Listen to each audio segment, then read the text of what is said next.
Hello, everyone. Welcome to the Carlton Fields webinar on our 2023 class action survey. My name is Matt Allen. I'm a shareholder in the Tampa office of Carlton Fields, the chair of the firm's class action practice group, and a co-director of the survey. Our survey looks at best practices in reducing cost and managing risk in class action litigation. This is our 12th year doing the survey. As this slide says, the webinar is being recorded for educational and training purposes. The recording may include questions and poll responses provided to you during the live event. This recording will be made available after the conclusion of the event and posted on the Carlton Fields website. Let me start out by giving you the agenda for the next hour. I'm going to provide an overview of the methodology of the survey. Then I'm going to turn things over to my co-director, Jack Clabby, who will present the survey's findings. After Jack does that, our partner, Irma Solares, a labor and employment specialist, will talk about some legal trends that she sees in labor and employment law arising out of the survey. I'll then come back and talk about some additional cases and legal trends that we see reflected in the survey's findings. Jack will then close us out by talking about best practices in reducing costs and managing risk. We'll then wrap up by answering your questions at the end. You can ask questions by clicking on the Q&A button at the top or bottom of your Zoom screen. We'll make every effort to answer questions at the end of the webinar, time permitting. You're also free to follow up with any specific inquiries after the webinar. We're requesting 1 hour of Florida, California, and Georgia CLE credit for the webinar. We'll announce the code for you to use to apply for CLE in your state later on. Let's talk for just a minute about how the survey was created. So we created the survey in response to observations by in-house counsel that there is a lack of quality research into best practices in reducing cost and mitigating risk in class action lawsuits. We're proud of our survey. To our knowledge, this is the only survey of its kind.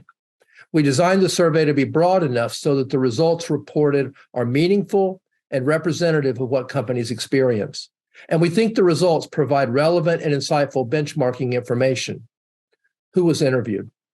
The 2023 survey, like the prior surveys, is based on interviews of general counsel or senior legal officers at 410 Fortune 1000 and other large companies across more than 25 industries, including banking and financial services, consumer goods, energy, high-tech, insurance, manufacturing, pharmaceuticals, professional services, and retail trade.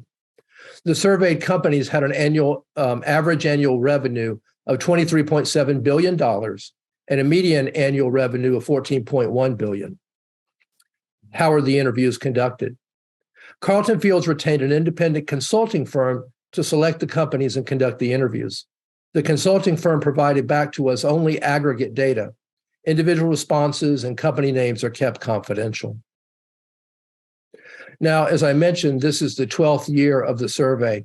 As in years past, we're grateful for the recognition the survey has received by the media, the Chamber of Commerce, large companies, peer law firms, and even the late Justice Ginsburg of the Supreme Court. The slide on your screen shows some of that recognition. At this point, I'm going to turn things over to Jack Clabby, who will present this year's survey findings. Thanks, Matt. All right, I'm going to start by reviewing what our survey participants told us about what their current docket looks like. And we'll talk about their predictions for what the next wave of class actions are going to be. And then we're going to pause and do a little bit of time on what settlements look like. So this is the report out comparing 2022, which is this year's survey results, with 2021's survey results. And the big story for this year's survey is the growth in labor and employment. Of the current average docket, these large company respondents, last year, 1 in 4 had faced a labor and employment or had a chunk of their docket be a labor and employment class action. That jumped to about 1 in 3. So a pretty substantial rise in the percentage of a class action docket being taken up by labor and employment class actions or collective actions. Consumer fraud is in second with about 1 in 5, holding steady for the last 2 years.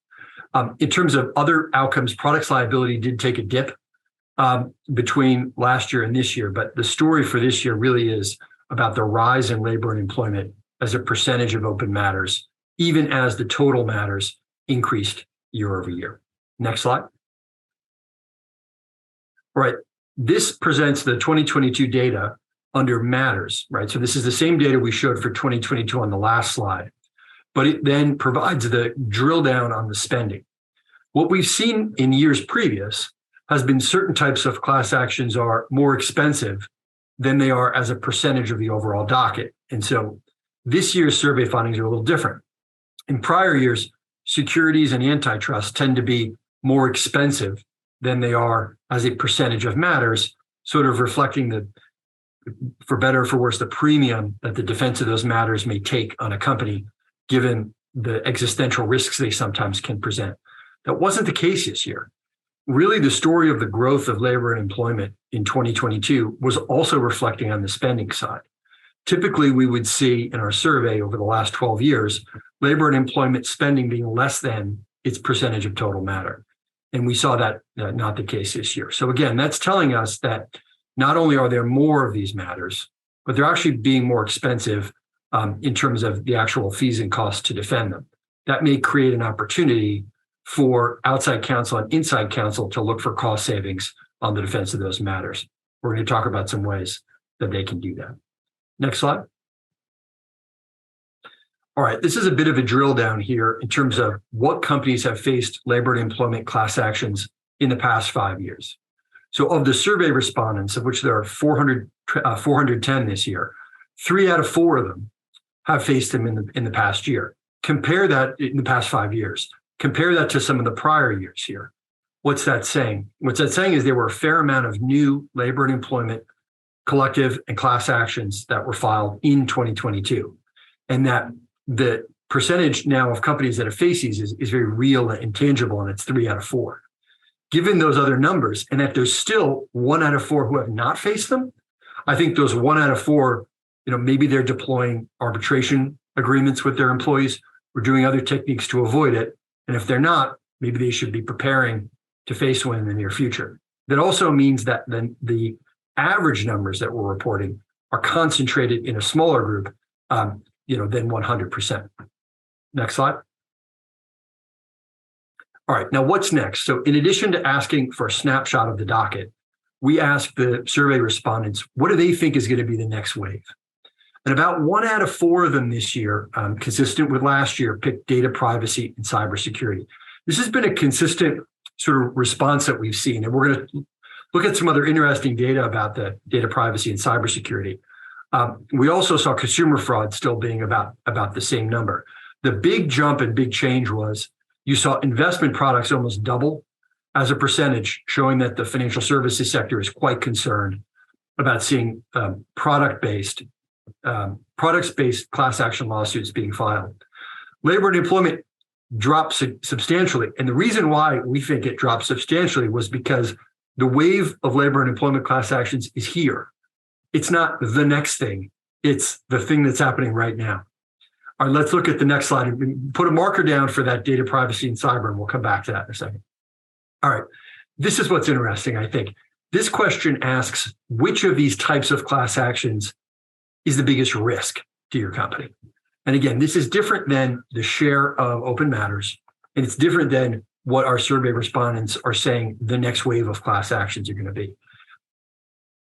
Almost 1/3, a little less than 1/3 of the survey respondents pointed to consumer fraud claims as being the biggest risk. A lot of these are driven by what they're perceived as social media or advertising risks for the failure of a product or a product that doesn't perform the way that it was alleged or intended to perform. Employment also went up, right? Employment is usually a fairly stable number, but I think because of the amount of labor and employment class actions that are perceived by these big companies in the last year, that risk kind of went up as well. Here's, though, I think, going back to data privacy, why it's really important. It's predicted as the next wave, but it's not a substantial part of these large companies' dockets right now, and it's not seen as a risk.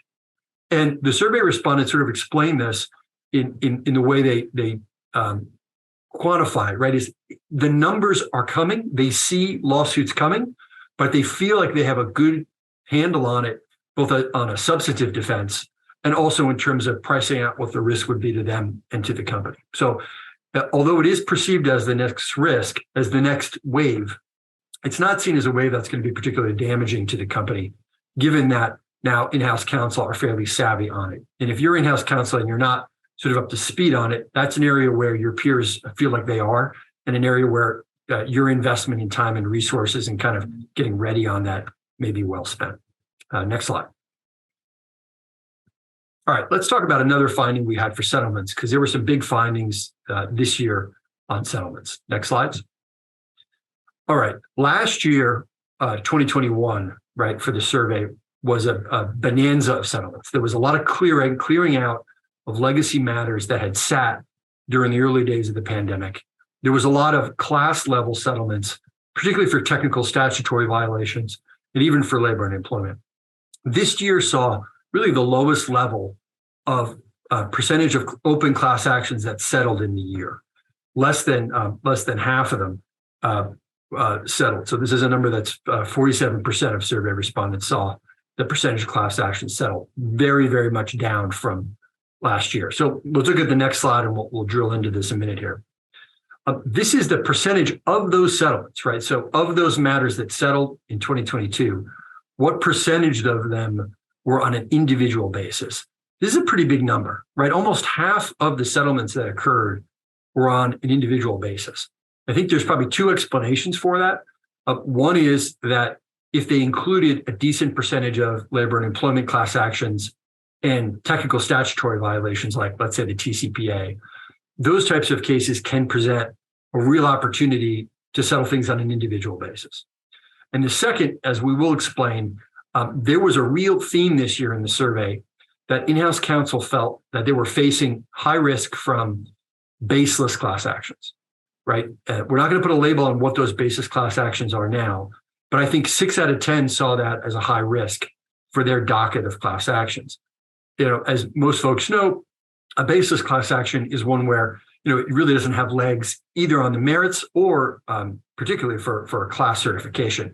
Those are the kinds that can be targeted often for reasonable individual settlements. All right, next slide. All right, and this is the last one, before Irma will address some of the labor and employment issues. These were some of the terms that were popular in settlements this year. And again, as has been the case in years previous, requiring class members to submit a claim was probably the biggest feature. Almost 3 out of 4 of our survey respondents. Charitable contributions, which had been up last year substantially, are back to sort of the usual level, which replaced, which sort of recognizes the sort of the claims made process is going to be more common for a lot of our survey respondents than in a common fund, where there's going to be some disposition of assets. So I think this also recognizes that in a year when you have more settlements, you're going to have survey findings that have more conditions. But when there's simply less settlements, you're having less available conditions that are here. But this is to some degree worthy of some study. And this is one of the findings of our survey that is cited the most, because it normalizes among large companies, among the types of settlements that they're having, what are the key features. All right, now we'll turn over to Irma, who talk in more detail about labor and employment. Thank you, Jack. As Jack mentioned, labor and employment class actions are really leading the pack, both in terms of the number of actions being filed and the budget, legal budget dollars being expended. So today I'm going to provide an overview of what are the most common types of employment class actions that we're seeing, what we can expect to see more of, things that can be done to prevent or mitigate those actions. And lastly, I'll touch on the use of arbitration provisions and class action waivers. So next slide, please. In terms of what types of actions we're seeing, the leading type of employment claims filed in 2022 were federal wage and hour claims brought pursuant to the Fair Labor Standards Act, or the FLSA. There were approximately 6,400 FLSA claims filed last year, and of those, approximately 2,800 were designated collective action. And I'm going to take a moment and talk about these actions so that you have an appreciation of why these are on the rise and are probably here to stay for a while. Collective actions, like other class actions, they arise from a common employment policy or practice that affects a group of employees. You know, and typically we see two types of claims. It's misclassification claims. Those are the claims where an employee says, my employer failed to classify me as non-exempt, and as a result, I worked more than 40 hours a week and I'm owed overtime. And when we generally see these claims where a certain job position or group of related positions are alleged to have not been properly classified. You know, we see it a lot in claims adjusters and investigators, sales agents, the healthcare workers, or it could be mid-level managers who claim that they don't have decision-making or supervisory authority and were therefore misclassified. Misclassification also takes into account claims by independent contractors. These individuals are alleging that they were controlled and treated like employees, but they weren't paid overtime. We're seeing a surge in independent contractor classification claims due to the gig economy we're in. And I predict that these claims are going to continue to be filed. You know, the Department of Labor is really cracking down on these. And just last October, the Department of Labor issued a proposed rule that would make it more difficult for companies to enter into these independent contractor type agreements. And the other type of wage and hour claim that we typically see are your traditional overtime claim. These are your true non-exempt wage and hour, hourly paid employees who claim that they were subjected to a systematic policy and weren't paid for all time work. And a lot of what we're seeing, it's the classic donning and doffing type of cases where employees have to put on or remove safety gear at the beginning and end of every day. Maybe they have to go through security screenings, or they have to log into their computer system daily, and they're claiming that is time that they're not being compensated for. Now, the reason these cases are on the rise is because they're very attractive to plaintiffs' counsel because of the way they're structured. Unlike Rule 23 class actions, FLSA actions are conditionally certified, which means towards the beginning of the case, oftentimes based just on the pleadings and affidavits, the plaintiffs will move for conditional certification. It's a very lenient burden. Their burden is very low. And approximately, to give you an idea, in 2022, conditional certification was granted in 82% of FLSA cases where conditional certification was sought. So these cases are being certified at a higher rate than other types of class certification. And what this does is it obviously gives the plaintiff's bar higher leverage over employers who are going to be facing protracted and costly discovery. These cases also provide for attorney's fees as well as liquidated damages. So you can see why they are very attractive, and I don't think they're going to be going away soon. The second category is really ERISA class action litigation. This type of litigation has been on the rise in recent years, and these are cases consisting of claims against employers for alleged mismanagement of their 401k or 403b retirement plans. And the allegations are that they're not selecting prudent investments for the plan, or they're failing to monitor the investments or remove underperforming funds, or that they're failing to properly manage fees that are being charged against the plan. These actions can be very costly to defend. Typically, they involve hiring multiple experts on both sides. These are this essentially boils down to a battle of very costly expert witnesses. In 2022, we saw 158 new ERISA class actions that were filed. That doesn't seem like a very high number, but certification was granted in 78% of the cases. And these cases tend to involve, thousands of employees. So it really is high stakes litigation. And over the last 2 years, there have been numerous settlements of these ERISA class actions in the hundreds of millions of dollars. So they are very high stake. And I think we can expect to see more litigation in this area given a recent U.S. Supreme Court decision in Hughes versus Northwestern University. That case involved a putative 403B class action. And in a unanimous holding, the U.S. Supreme Court said that the duty of prudence requires plan administrators to monitor all of its fund offerings and remove imprudent ones. So it's not enough that plan participants have adequate investment choices. They all need to be prudent. And so the takeaway on ERISA is, I believe the Hughes case will provide more ammunition to the plaintiff's bar to continue filing these actions. And really the third category of leading employment cases that started to pick up in 2022 is the use of artificial intelligence or AI and biometric technology in the workplace. So this is really the new type of employment litigation to really watch for.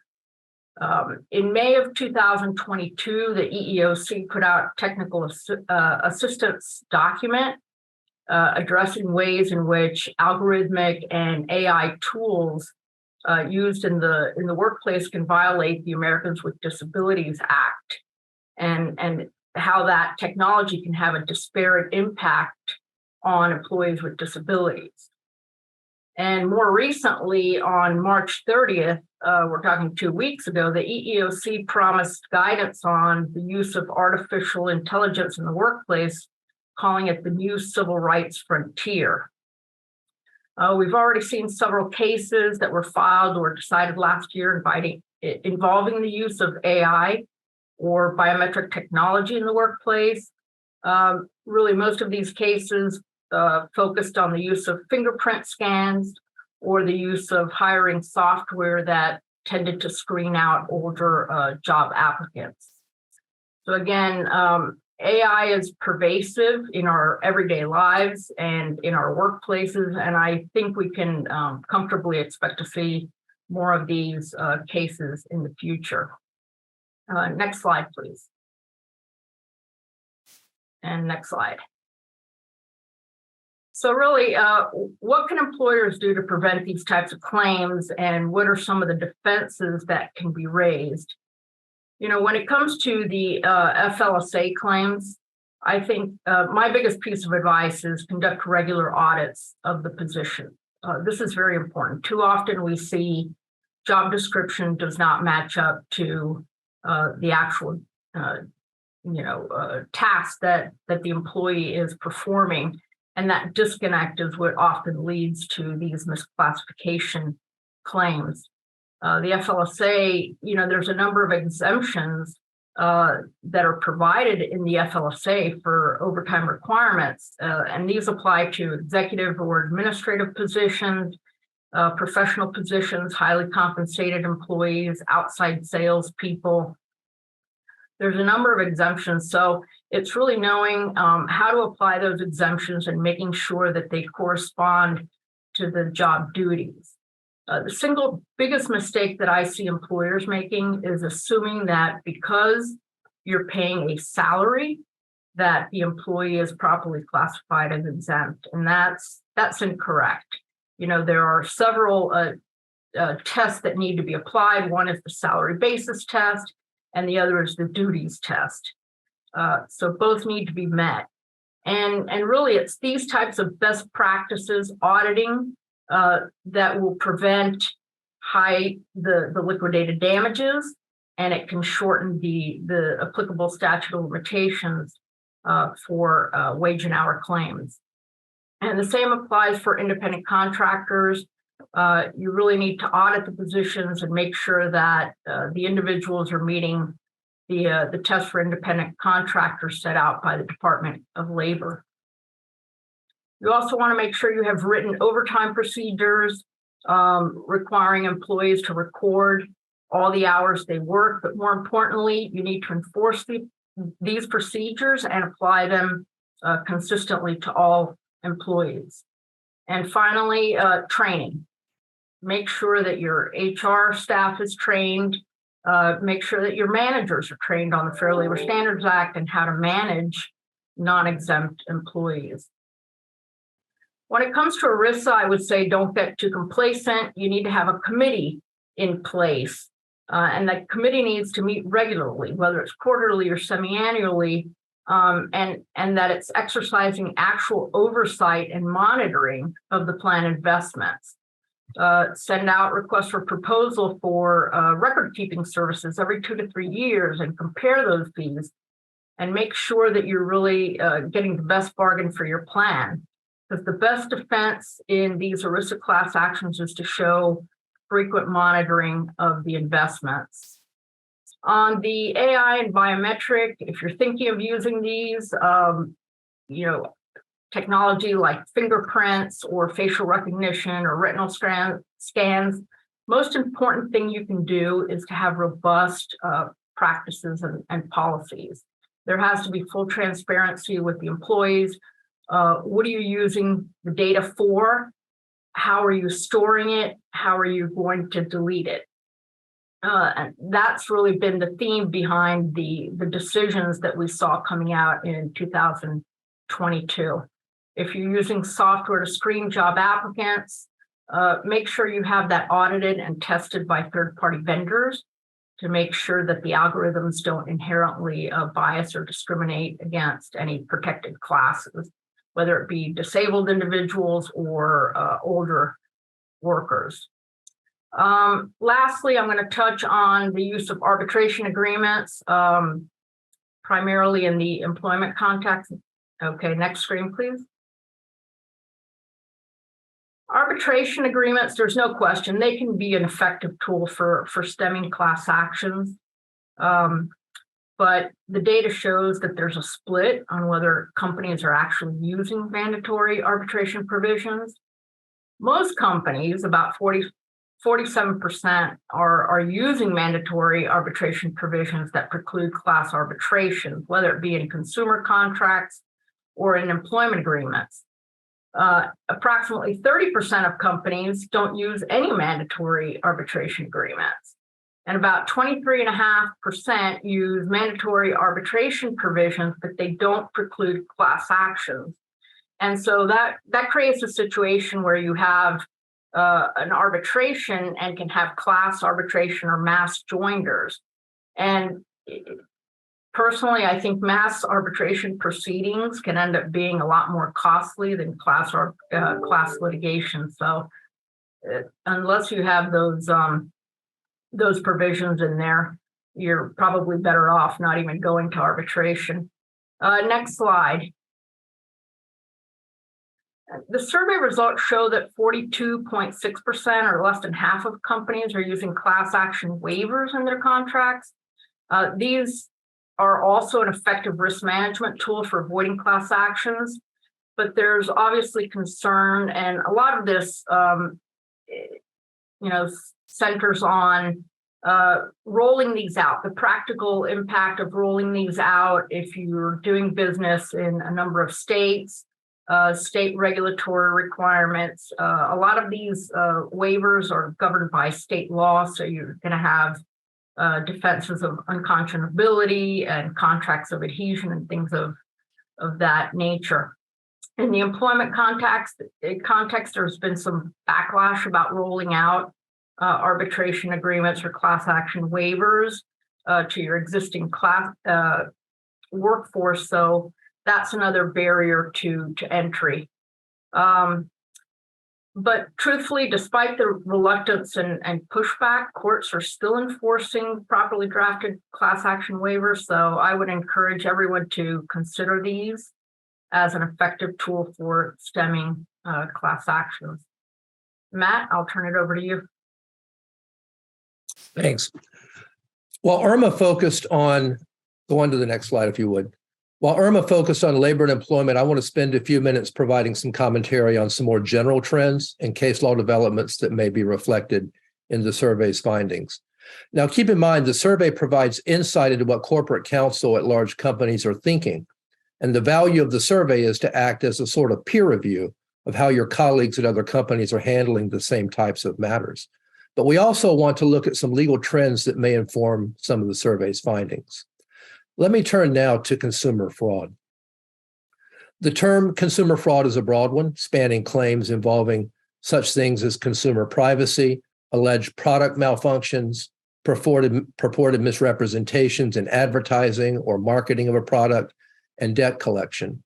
Claims alleging violations of consumer protection statutes have long been a concern for companies, as vaguely written statutes prohibit deceptive or unfair practices, but also entice lawsuits with awards of prevailing plaintiff attorney's fees and sometimes statutory damages.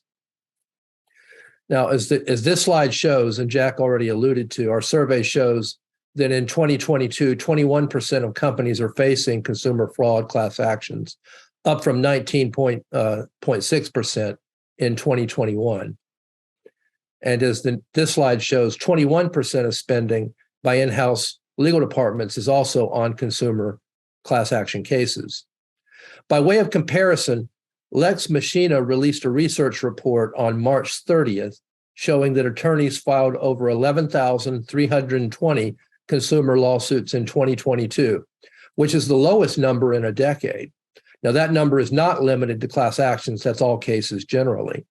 But if we put these data points together, we see that individual claims appear to be declining, but class actions appear to be on the rise.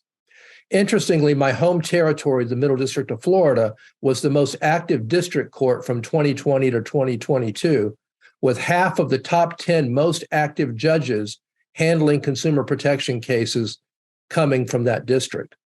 In addition, it appears that a handful of plaintiffs' attorneys are driving the trend. One law firm in my hometown, Tampa, Florida, for example, filed 20% of the consumer cases in the Middle District of Florida. A Fort Lauderdale, Florida firm filed 30% of the consumer cases in the Southern District of Florida. Another report by the law firm of Perkins Coie discovered that in 2020, nearly a quarter of class action lawsuits challenging food labeling dealt with claims of deceptive labeling of vanilla flavored products and were filed by one lawyer. Let me now turn to data privacy. 25% of companies said data privacy lawsuits is the next wave, as Jack mentioned. Now, what's driving this concern? Survey respondents indicated that this concern is driven by new laws in California, which other states have adopted. Let me flesh this out just a bit. In November of 2020, California voters approved Proposition 24, the California Privacy Rights Act, which added new privacy protections for consumers. The CPRA does four things. It requires businesses to disclose how they handle consumers' personal information. It gives consumers the right to correct inaccurate personal information that a business has about them. It gives consumers the right to limit the use and disclosure of sensitive personal information collected about them. And then it requires businesses to sign CPRA-compliant contracts with vendors that handle the business's personal information. The act took effect in January 1st, 2023, so it's only just recently been effective. Now, Colorado, Connecticut, Utah, and Virginia have followed suit and enacted similar privacy laws that also take effect this year.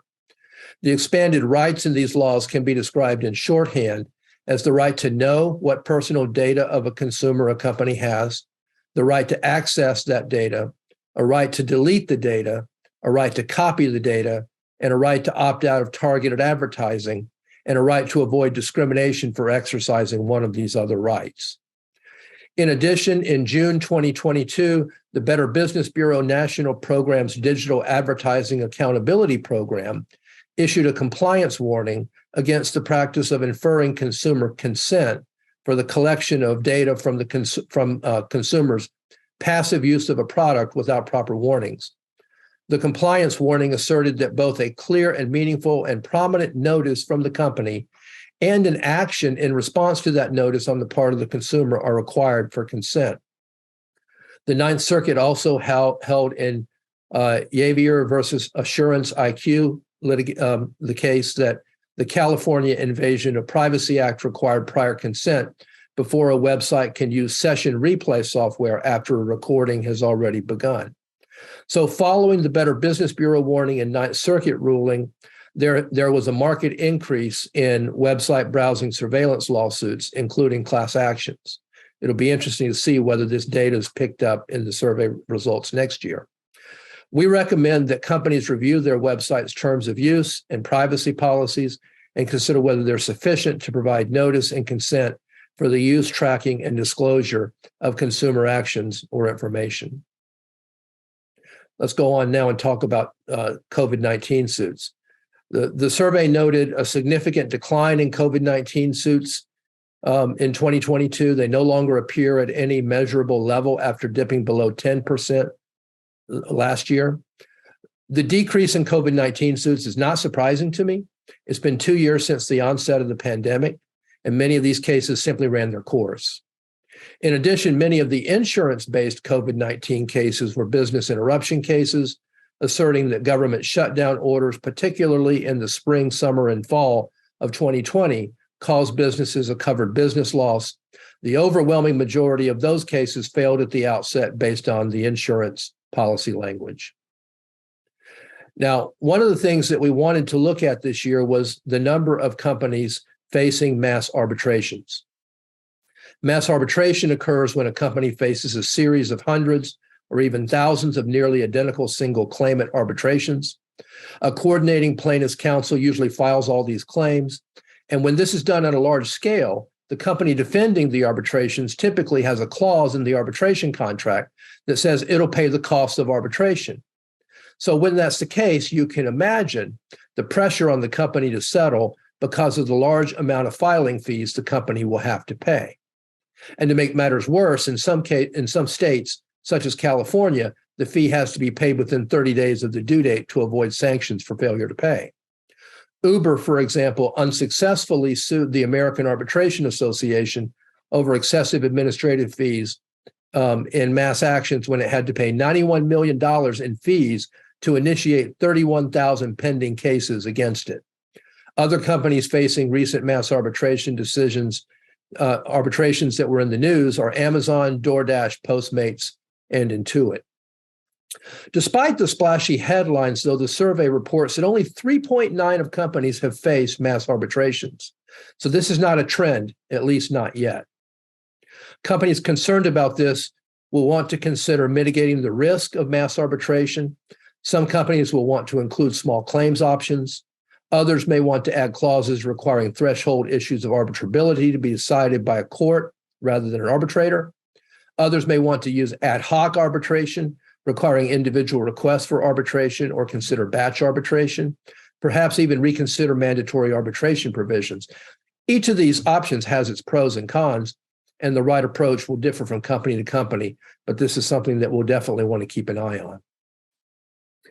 Now, Jack mentioned the growth in baseless claims. As he mentioned, 6 in 10 respondents see a growth in baseless claims as a significant concern. These respondents believe courts are becoming more lenient in allowing class actions to move forward, which creates a significant cost that is disproportionate to the merits of the claim. And I think we're seeing this at 2 stages. First, the motion to dismiss stage, and second, the class certification stage. The survey suggests that many baseless cases are still surviving motions to dismiss. I don't have any empirical data as to why this is the case.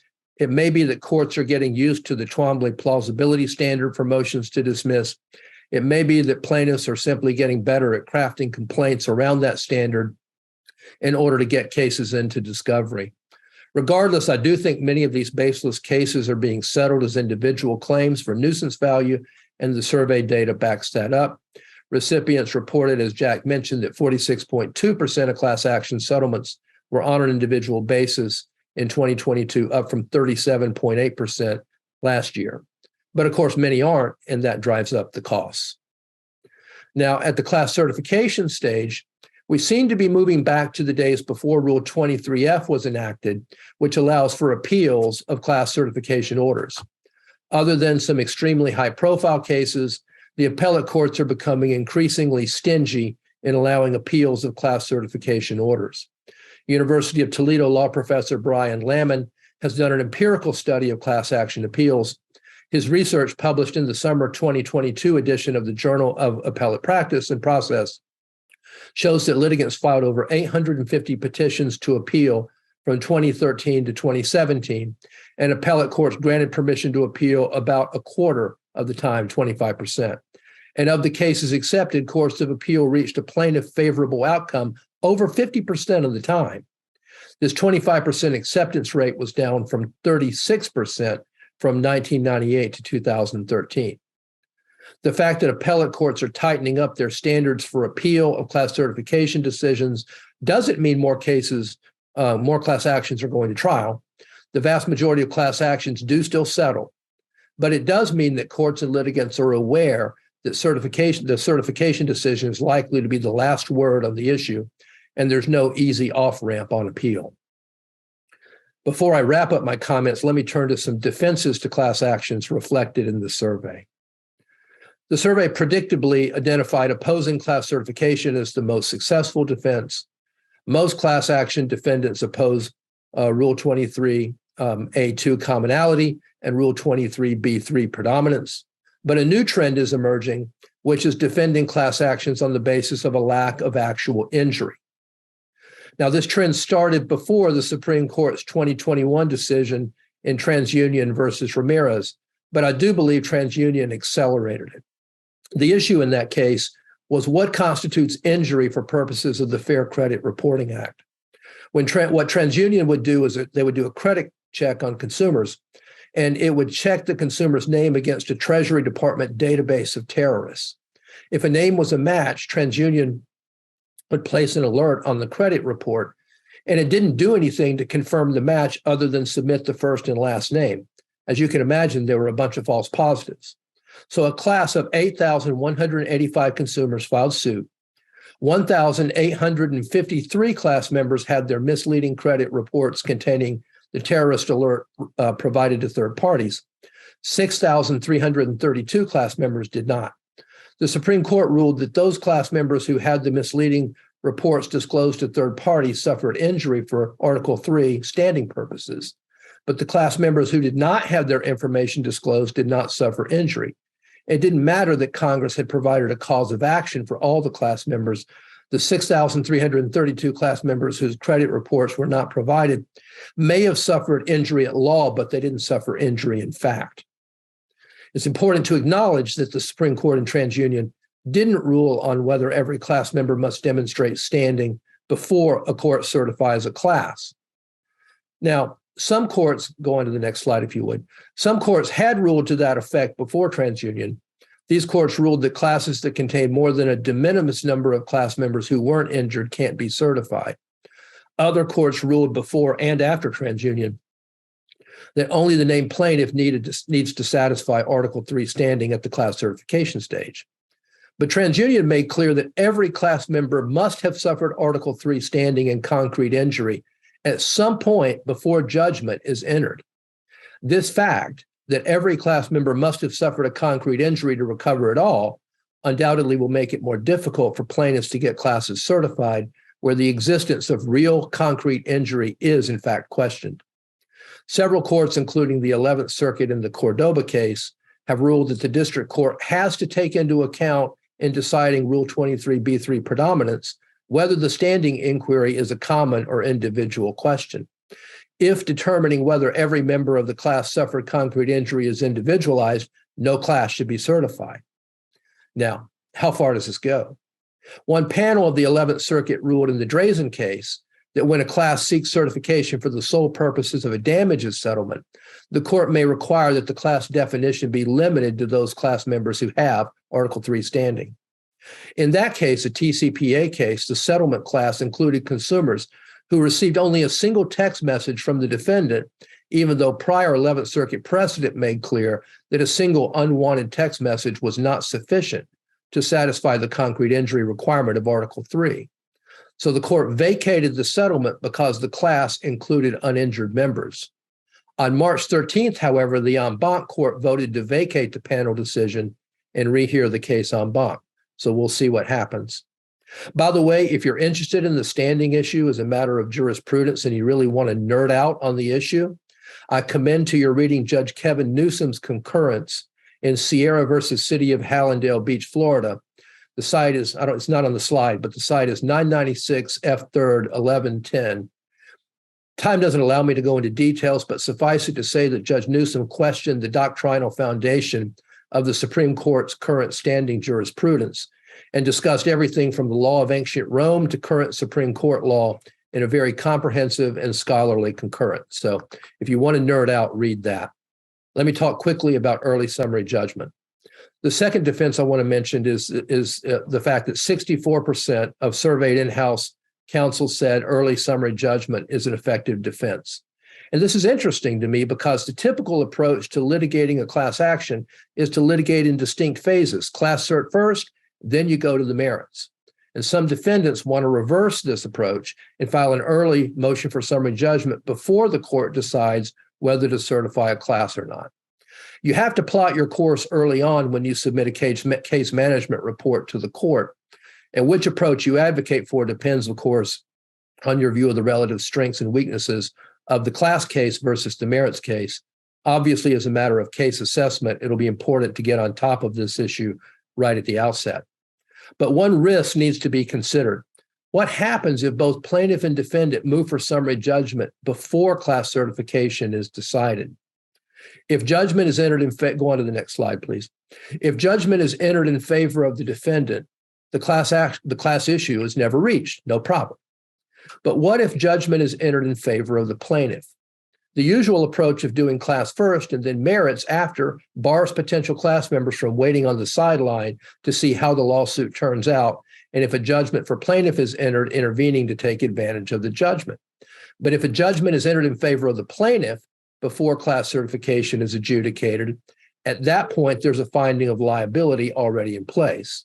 This may handicap the defendant as it argues that individual issues predominate over common issues when looming in the background is a finding of liability, at least as against the named plaintiff. In addition, the fact that liability has already been established against the defendant will mean that if a class is certified, almost certainly no one will opt out. Some courts require parties seeking early summary judgment to adjudicate to waive any objection to the procedure based on this concern. The risk is not necessarily a reason not to file an early motion for summary judgment. You just need to know there are potential downsides to doing so. For the sake of time, I'm going to skip the next slide on challenge to B2 cohesiveness.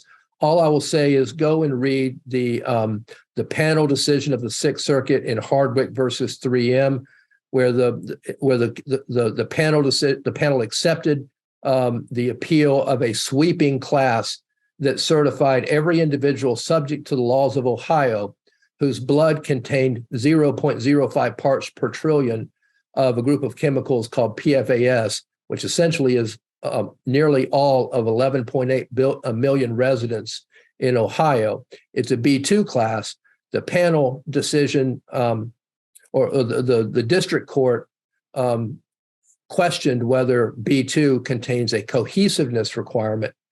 The panel of the Sixth Circuit questioned whether that was the case, or questioned whether the district court was correct on that.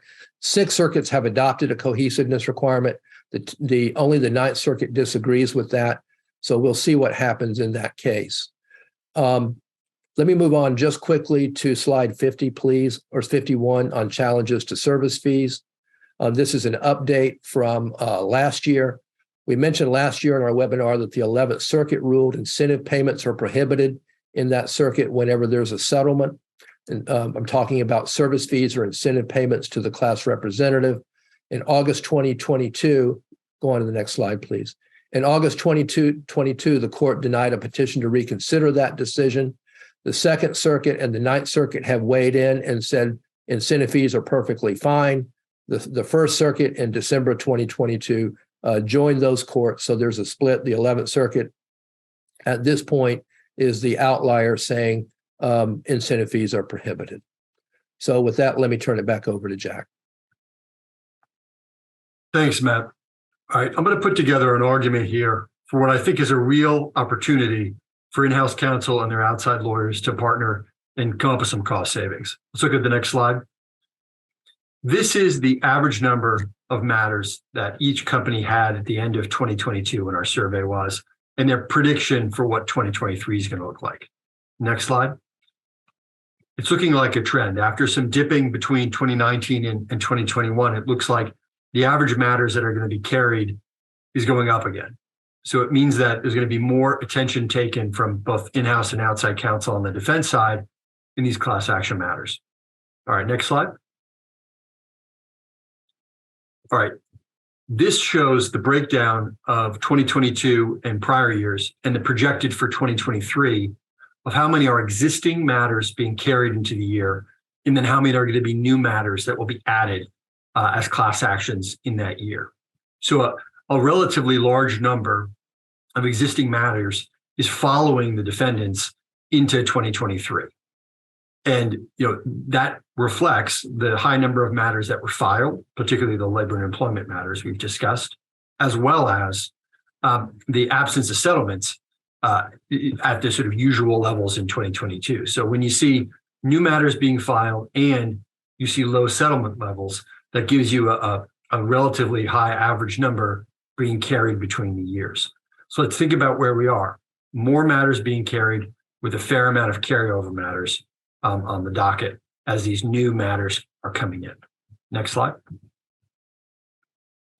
All right. And while this is all happening, right, the number of in-house attorneys on average at these largest companies in the US are going down. This is sort of doing more with less. That's really what these slides show us. And our survey respondents are going to be facing more matters, more carryover matters, more new matters, and they're going to do it, as part of a 5-year trend of less resources being dedicated to class actions. This comes from a couple of places. It comes from internal budget tightening, but it also comes from other things that are happening at these companies, right? There are record numbers of other lawsuits being filed, not just class actions. And so when that happens, if some of those are particularly labor intensive, it's going to take time away on a per attorney in-house basis. Next slide. And again, that's what we're seeing here. We're really seeing from its peak in 2017, the attorneys who are spending in-house time on class actions are spending less time per week on average. When you think about this, this is down 13% year over year. I mean, that's a fair amount when you think of it as a percentage of the total available working hours. So more class actions, more carryover actions, less individual on average, in-house lawyers who are dedicated to this, and then on a per lawyer basis, less time available to deal with it. Some of this may reflect the nature of the matters as well, but still you're talking about less time being available to work on matters. The next slide. All right, what does this actually mean for matter management now that we've seen more matters being divided among less hours of in-house time? Next slide. All right, we're seeing this time, this is our question on percentage of in-house lawyers who are using AFAs, where it's asked to have, do you use AFAs on any of your open class actions? All right, so the number here is about 41%. That's not 41% of class actions have AFAs. That's, are you as an in-house lawyer using AFAs on any of your class actions, right? So that's asked in the way where a yes can be given in the broadest sense.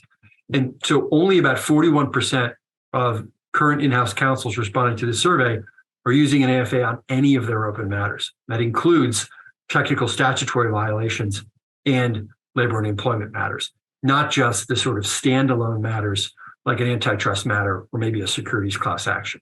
So it's a relatively low number, despite all the opportunities I think that there are for using them. So next slide. All right, one more slide from here. All right, this is the box I want everybody to focus on because I think this is where it really becomes concrete, the missed opportunity here. In the last 3 years, we've seen when we ask our survey respondents, tell us what kind of matters you're facing. Very few of them, and a decreasing number, are being bucketed as bet the company matters. You're really seeing high-risk matters, you're seeing complex matters, but you're not seeing the kind of bet the company matters that you used to see. A bet the company matter might be the sort of matter where the typical rules for budgeting aren't going to be applied as strictly. The typical rules for working with outside counsel might need to change because really what you're doing is going all in on preserving this company as an ongoing enterprise. That's not the current snapshot of cases that in-house lawyers are facing. And because that's not the case, that really, I think, is what provides this opportunity for cost savings. Next slide. All right. This is another piece of the puzzle, I think, that'll make it quite clear that there's real opportunities here. This is when we ask in-house counsel, how many law firms are using overall, and then how many law firms are using for class actions. You see the numbers in the bar graph here that are in dark blue are wildly kind of varietous. You can go from 2017, you're at 33% on average of overall law firms used, to today where you're looking at 52. Sorry, these are absolute numbers, not percentages. So you're looking at like 33 total law firms across all legal needs. That number has increased to 52 numbers currently. And you're seeing no corresponding change in the number who are touching these class actions. So this is, I think, this red line that we've got here is like, this is pretty good and pretty consistent over years of asking this question. As you see, the number of class actions hover around 7 to 9 on a per company basis. You're really seeing the core number of law firms per company touching it is about 5. That seems to be the sweet spot. Some companies have 2 or 3, maybe one company, about 1 in 5 of our survey respondents use a single managing outside counsel for all their class actions, but these numbers are pretty stable. Now, they might change what law firms it is from year to year, but what you're seeing with this line here is a rough cohesion among the top, some of the largest 400 companies in the country of this is the right number to really be participating in the panel for doing class actions. All right, let's go to the next slide. All right, and then this, when we asked this year, this is the year for phased payments. We asked our survey respondents, what's most effective of these different models? And we presented a number of models to them. Flat fee has in the past been quite popular. Cap fees has also been popular for a couple of reasons. This year, phased payments was really by far the most popular one. Phased payments are the sort of AFAs where there's either there's a determination of the amount of money on a flat fee basis per stage that will be paid for fees and costs for the law firm. And so it gives you the ability as an in-house lawyer to chunk up and really think about what the case is going to look like. You're going to have your initial case assessment, motion to dismiss, initial discovery, class cert, then post-class cert, potentially an appeal. Then you're going to see some additional discovery, summary judgment, and then settlement at some point.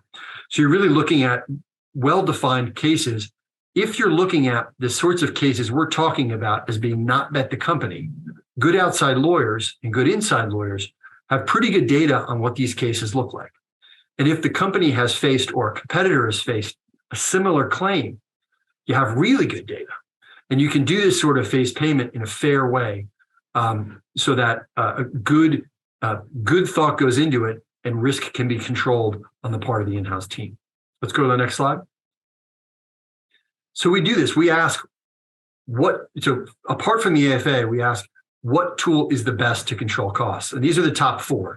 We present more in the survey, but these are the ones that really stick out there. And I think these are the key ingredients to why phased payments seem to be so popular and really work. Because you've got trusted outside counsel, particularly those who have worked with the company before. You've got this concept of an early case assessment. So early on, there's going to be some understanding of the real risk to the company over the life of this litigation.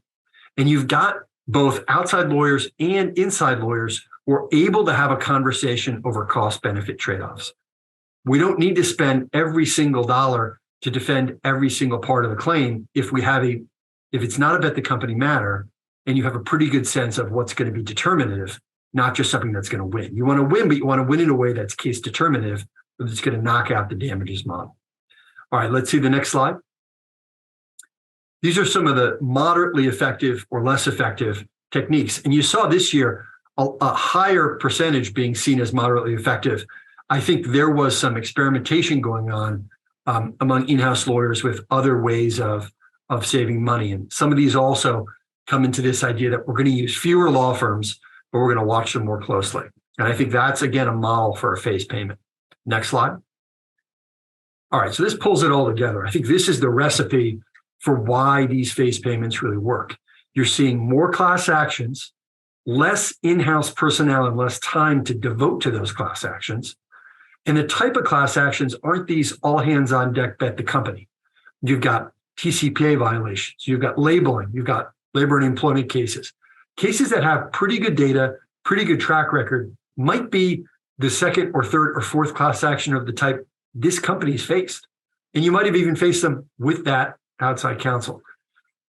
The takeaway from this really is that for these non-bet the company class actions, these ones that are in the headlines as being repetitious and ones that your company or your outside counsel have faced before, there's a real opportunity. After you digest this, we're going to go ahead and make this recording available to everybody who's been on it. But if you have questions, reach out to Irma, reach out to Matt, reach out to me. We'd love to talk to you more about this. And if your company faces a lot of class actions, we'd love to come and give a talk just to your company too. This is the kind of conversation that Irma and Matt and I have, even when no one's listening. You guys can tell we like this sort of thing. So reach out to us if we can be helpful, either on an existing class action or if you want to talk through some of the insights we might be able to offer on managing these cases. Thanks so much for joining us.